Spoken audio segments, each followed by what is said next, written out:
¿Qué tal amigos? ¿Cómo les va? Soy César Martínez, bienvenidos a Campaigns and Elections Web TV, un foro donde buscamos encontrar cómo dialogar entre todos nosotros los consultores para hacer así mejores campañas políticas. Esta vez vamos a platicar con don Roy Campos, que nos va a dar mucho detalle sobre las últimas elecciones en México, cómo son los movimientos, cuáles son las mejores estrategias que se utilizaron, quién ganó, quién perdió y sobre todo cómo leer los números que nos dan estas elecciones.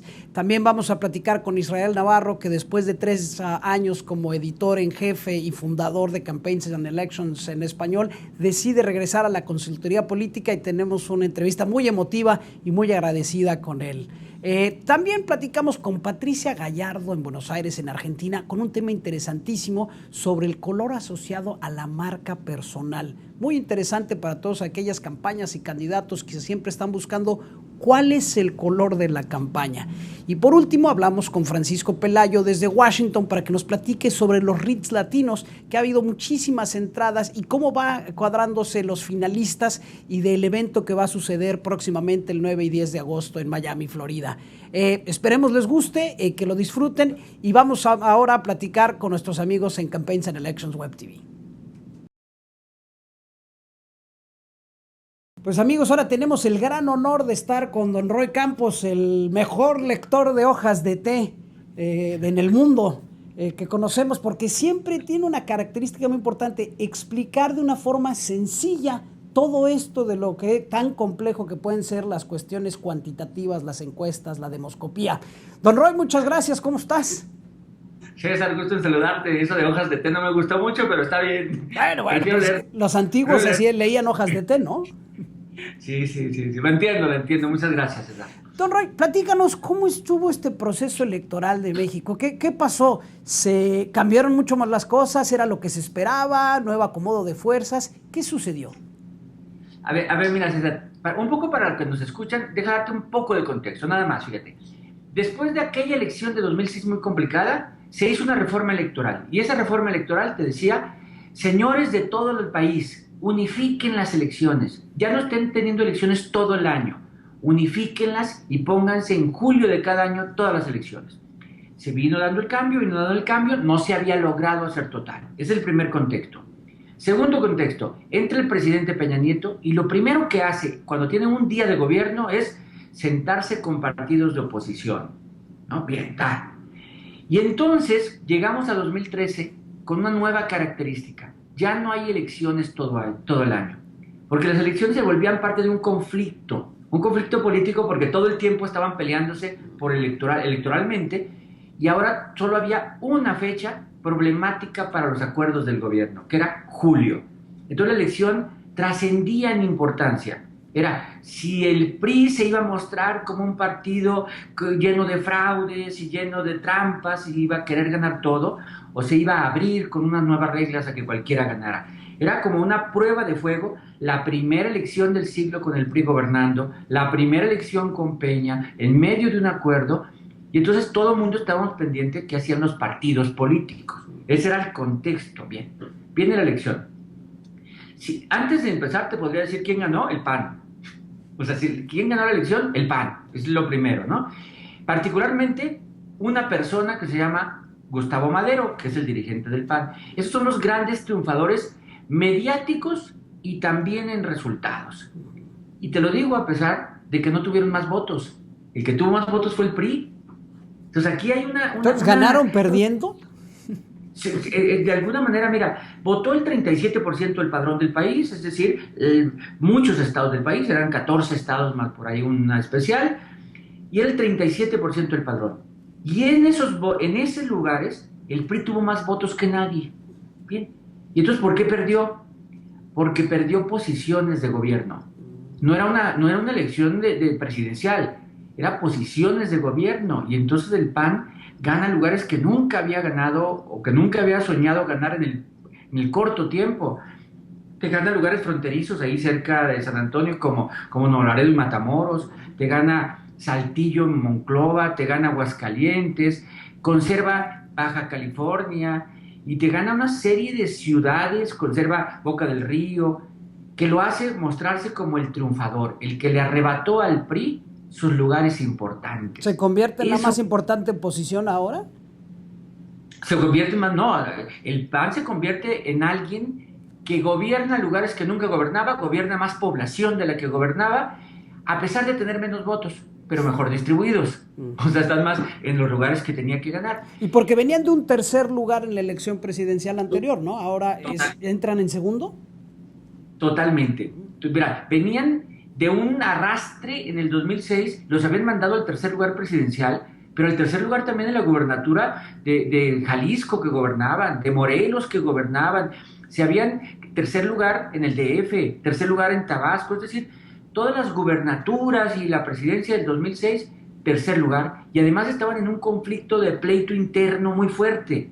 Entonces uno decía, pues este partido le va a ir muy mal, y resultó que es el que recupera posiciones.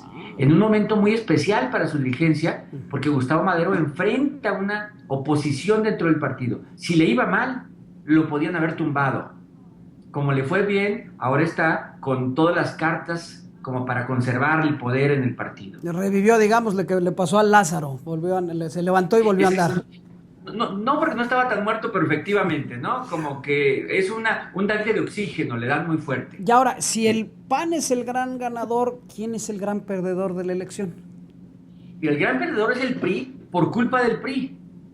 Fíjate, el PRD, primero ahorita llegamos al PRI. Okay. El PRD perdería, pero era previsible que perdía. ¿Por qué? Los estados que se elegían, ninguno era gobernado por el PRD. Y el único lugar importante del PRD era un lugar muy conocido tal vez para todos, que es Cancún, que es el municipio de Benito Juárez. Era el único lugar importante para el PRD y lo pierde. Entonces podrías decir que perdió la elección. Pero el PRD hizo algo que en México se viene haciendo desde 2010, que hizo alianzas con el PAN casi en todo el país. Y entonces, sin tener votos por sí, puede cantar que va a ser cogobierno en muchos lugares, porque hizo alianzas con el PAN, en Baja California, en Aguascalientes, y entonces dice, bueno, lugares en donde el PRD no pesaba nada, fue el fiel de la balanza para dar un cogobierno. Por ejemplo, la única gubernatura que se jugaba, que era Baja California, era la única que se jugaba. Gana el PAN, la alianza PAN-PRD, por 3 puntos, y el PRD puede asumir. Ahí, el año pasado, el PRD valía más de 20 puntos. Entonces, puede asumir. Esos 3 puntos no los hubieras tenido si no haces alianza conmigo. Entonces, somos un cogobierno, ganamos juntos. Entonces, el PRD puede asumirse como un coganador junto con el PAN. Ya, vendrá del cogobierno, de la campaña, viene el cogobierno a ver qué tal funciona. Y coconferencias. Esperemos que no sea coconfusión. Exactamente, pero por lo pronto salen los dos juntos a cantar los triunfos, salen los dos juntos a decir que mantienen un pacto con el gobierno, es decir, hay una dirigencia del PAN y PRD que son la izquierda y la derecha, pero alguien dice que por ahí algún secretario de Gobernación dijo que era una alianza perversa. No, simplemente es una alianza política para enfrentarse a un poder. Entonces, lo hicieron bien, entonces el PRD se puede asumir como triunfador. Y el PRI, por tonto, así en pocas palabras, no es ganador. El PRI, su discurso, y aquí es para los estrategas y para los que trabajan en comunicación política, el PRI tenía que haber tenido preparado su speech una vez terminada la elección. Y su speech natural era, votó el 37% del padrón un año después de la elección presidencial y decidió ratificar el triunfo del PRI, porque fue el que tuvo más votos. Ese era el speech, pero se enredó en defender su derrota de Baja California. No aceptó la derrota el domingo. El domingo 7 de julio no aceptó la derrota. Y el lunes seguía sin aceptarla. Y el martes seguía sin aceptarla. Entonces, mientras había tenido triunfos en el resto del país, él tenía que haber dicho, él decía, perdí, hasta que se sale y dice, bueno, sí es cierto que perdí. Entonces ya no pudo haber cantado los triunfos porque todo el mundo volteamos a ver a qué horas acepta su derrota. En estrategia de comunicación política es mejor concentrarse, oye, todo esto gané versus defender algo dudosamente que lo hayas ganado o no. Claro, bueno, Gustavo Madero, el del PAN, se concentra en los municipios que ganó y nunca dice que le ganaron todos los distritos de Hidalgo, que lo arrasaron en Chihuahua, no, o sea, no habla de las derrotas. Ujú. En donde hay derrotas dice hay que analizarlas y hay que ver si el PRI jugó limpio, pero él canta las victorias. O sea, en comunicación política ha trabajado mucho mejor el PAN que el PRI. Okay. Ahora, una Ahora, pregunta, en cuanto a esto, ya este nuevo reacomodo de fuerzas que casi queda un poco igual, digamos, ¿no? Aunque sale el PAN más ganador, ¿cambia mucho la cuestión política en México? mira, primero, efectivamente, el mapa electoral no mueve mucho la política. ¿Por qué? Porque había una gubernatura en juego y la conserva el que la tenía. Entonces, en términos de gobierno, pues el PRI sigue teniendo los mismos gobernadores, el PAN los mismos y el PRD los mismos. Ese no hay grandes cambios. A niveles municipales sí, que no son tan importantes para un gobierno federal. ¿Sí? El presidente Peña Nieto, ayer hizo una declaración, por cierto, en radio, que se me vinieron muchos encima, que era que México tenía los partidos de oposición que todo país quisiera tener. O sea, y también, pero fíjate nada más lo que decía, porque tenemos partidos de oposición que son el PAN y el PRD, que realmente se oponen al PRI y le intentan ganar las elecciones. Pero a su vez están dispuestos a sentarse con el gobierno para sacar reformas y hacer avanzar el país. Al mismo tiempo, entonces no abandonan su condición de opositores, pero tampoco abandonan su condición de estadistas de que tienen que hacer por el país.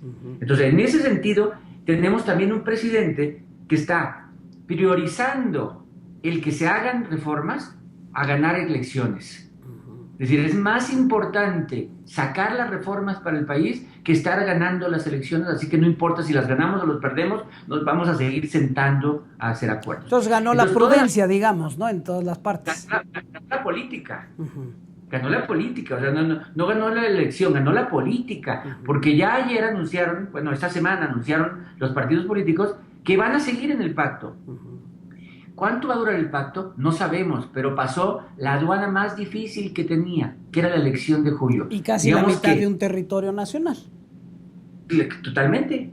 La pasó, los que estaban en la mesa, todos se pueden volver a sentar con mangas, con cartas ganadoras en la mano. Cada quien puede decir, logré esto. Entonces todo el mundo se sienta con una sonrisa, los acuerdos siguen, y ahora falta la parte difícil. Ya sacaron varias reformas, pero falta sacar reformas hacendarias, reformas energéticas, reformas políticas. Es decir, están en una etapa, pero platicando. Ya quisiéramos, nomás para los que no conocen México a detalle, hace 6 años a estas alturas, el presidente de México y el jefe de gobierno del Distrito Federal, que es el lugar más importante, no se habían dado la mano, no se habían saludado.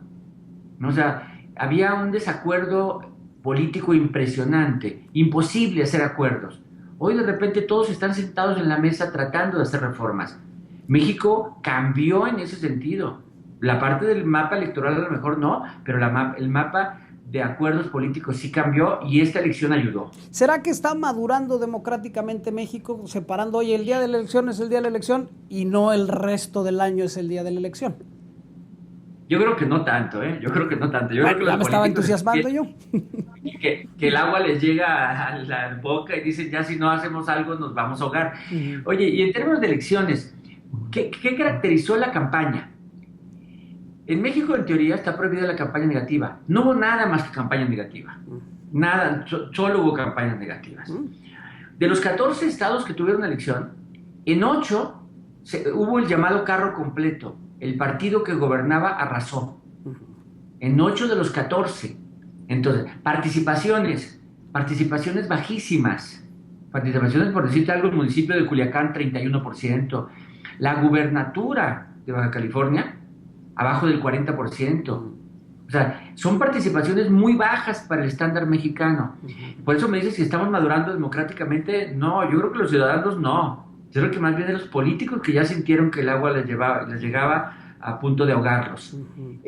Pero los estrategas, sí hubo buenas estrategias, hay buenos spots, hay buenos arranques de temáticos, hay campañas negativas que tuvieron que ser compensadas y respondidas. Viví muy de cerca, porque ahí vivo el caso de Aguascalientes, donde el PAN reaccionó bien ante las evidencias de corrupciones de gobernantes anteriores, salía el PAN con 3 voceros con un lenguaje muy directo, muy bien preparados, no sé a quiénes dio el media técnica, no sé si fuiste tú, pero eran muy buenos para atender a medios. Es decir, vimos casos exitosos, vimos nuevos ejercicios de la parte electoral, así que esto va avanzando. Ahora que lo mencionas, ¿qué es más importante? Con un COFIPE que no permite campaña de contraste, con todo el mundo que tiene que hablar como si estuvieran en la diplomacia, pero en las redes a veces están sacando los ojos. ¿Qué es más importante? Tú mencionas las campañas publicitarias, los entrenamientos mediáticos, los discursos, los eventos, las movilizaciones. ¿Qué está haciendo? Porque antes se definía mucho por el marketing político, pero la gente tal vez ya es más reticente a la publicidad política. ¿Qué es lo que ayuda a definir ahora las elecciones? A ver, cuando es una elección abierta, todos los factores te dicen que fue la que las ganaron, ¿no? O sea, ganamos por mis buenos spots y ganamos por mi movilización. Y cuando es una elección donde alguien triunfa claramente. Cuando es una elección cerrada, el margen está en el detalle. Mira, ¿cómo lo veo ya? Hay dos aspectos. Tienes que ganar la campaña y tienes que ganar la jornada, que son dos cosas distintas. Tú puedes ganar la campaña y he visto muchos casos, y en esta en que un partido ganó la campaña, o sea, subió, pero la jornada no la ganó, porque en la jornada le faltó la parte de operación, estructura, organización, la parte que se organiza de una campaña el día último. Esa les falla. Alternancias. Habíamos vivido 39 alternancias estatales en México, pero en esta vimos alternancias municipales muchísimas e impensables. Te digo Cancún, pero también te puedo decir Cancún, Oaxaca, Tlaxcala, Ahome, Mexicali, Entonces, la señal Saltillo. que dan los electores, oye, si no lo haces bien, te cambio. Si no lo haces bien, te cambio. Entonces, la competencia va a ser buena. De hecho, la alternancia en este momento es como el símbolo de las elecciones en México, no de este año, desde hace rato, desde el 2010, digamos, que el símbolo de las alternancias está muy claro. Mira, el incumbent, siempre se dice que ser incumbent hay una ventaja, y efectivamente, el incumbent tiene una ventaja, ¿no? Conoce agenda, programas, estructura, programas sociales. Pero El la incumbent desventaja tiene es que también ya te conocieron 3 años y el otro es algo que puede ser una historia nueva, ¿no? Claro, el incumbent tiene la desventaja de que no puede cantar el cambio y la gente quiere cambio. Entonces es el incumbent. Sin embargo, fíjate, en el sexenio de Calderón en el pasado, de 34 elecciones de gobernador, 16 cambiaron de gobierno. Prácticamente la mitad. Es decir, si eso no es el símbolo de un deseo de cambio del ciudadano, pues yo no sé entonces qué es ese deseo de cambio. Y cuando viene la elección presidencial, el partido en el gobierno lo manda al tercer lugar. Es deseo de cambio. Entonces, hay una especie de llamado al cambio que te genera muchas alternancias. Y eso es el símbolo de esta elección. Interesantísimo. Bueno, por último, don Roy, ¿qué le recomendarías? Porque lo que nos ven sobre todo son nuestros amigos consultores, muchos jóvenes que quieren entrar a esta disciplina de la consultoría política.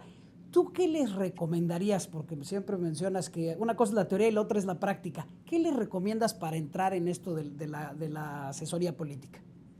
Para entrar. Para No entrar para y trabajar. para desarrollarse en esto. ¿Qué necesitan? A ver, mira, tienen que entender una cosa. No asuman que conocen al electorado. No asuman que lo conocen. Normalmente todo el mundo cree que ya sabe, leyó 2, 3 libros, platicó con alguna gente, se va y platica con el taxista en la clásica investigación que se hace cuando llegas a una ciudad, ¿no? Todas esas cosas. Y asumes que ya conoces los temas y que ya conoces al electorado. Tampoco asumas que sabes comunicar o que tus clientes saben comunicar. O sea, tienes que preocuparte por realmente conocer al electorado, su historia, su forma de pensar, hacer una buena investigación, aunque sea documental. Segundo, para que todo el que vaya a estar enfrente de un micrófono esté preparado para atender al micrófono. Eso es bien importante. Cuando yo analizo las campañas aquí de varios estados, ¿quién le dijo a este candidato que sabía hablar? 5 minutos y sigue hablando. Y yo no sé de qué está hablando ya después sale el vocero de su campaña a corregirlo y es peor. Entonces, Lo que quiso hablan, decir el candidato. y lo enreda más. Entonces, todo el que hable tiene que estar. Entonces, cuando vas a participar en esa campaña, tienes que estar checando, a ver, cómo es el electorado, quién va a ser el que da la cara, o sea, quién va a ser el que da la cara, conocer quién da la cara del otro lado, del adversario. O sea, yo creo que dar así como cuando dice, ¿dónde está el botoncito que hace ganar una campaña? Nadie lo conoce. No hay botoncitos mágicos. O sea, más bien es un tablero de control lleno de botoncitos que has que estar pendiente que no se te prendan de rojo ninguno, ¿no? O sea, de la falta de recursos, el partido político, los voceros, o sea, llenos de botoncitos. Y sobre todo preparar a los candidatos, como mencionas, ¿no? Porque luego quieren basarlo mucho o en publicidad o en vallas, en cosas que pues es un escenario controlado, pero luego vienen las entrevistas o los debates y si no se parece la persona al mensaje que tenías, como que contraría a veces al elector, ¿no? Oye, voy a decir algo también de esas cosas controversiales. Ajá. No hay peor cosa para una campaña que un candidato que se siente inteligente. Ah. O sea, se sienten inteligentes y entonces quieren ser estrategas, voceros, debaten con los entrevistadores, debaten con él y lo contradicen, dan conferencias como si fueran dioses diciendo la verdad. Entonces, no hay peor candidato, no hay para una campaña que un candidato que se sienta inteligente. El candidato tiene que sentirse candidato, así que se tiene que sentir candidato. Es alguien que tiene que transmitir, convencer, seducir. Eso es lo que tiene que hacer un candidato. Perfecto. Entonces las 3 claves ya los dijimos. No asumir, tener muchos botoncitos y buscarse candidatos no muy inteligentes, pero sí que conecten y que se asuman muy bien como candidatos, ¿no? Que sean inteligentes, pero que no se sientan inteligentes. Perfecto, don Roy. Pues muchísimas gracias. Ya no me podré lanzar de candidato, entonces ni modo, la inteligencia nos lo permite. Tengo muchos botoncitos, pero no inteligencia. Si eres buen candidato, César, voto por ti. Muchas gracias, don Roy. Como siempre, mil gracias y platicamos pronto otra vez. Dale, nos vemos pronto, César.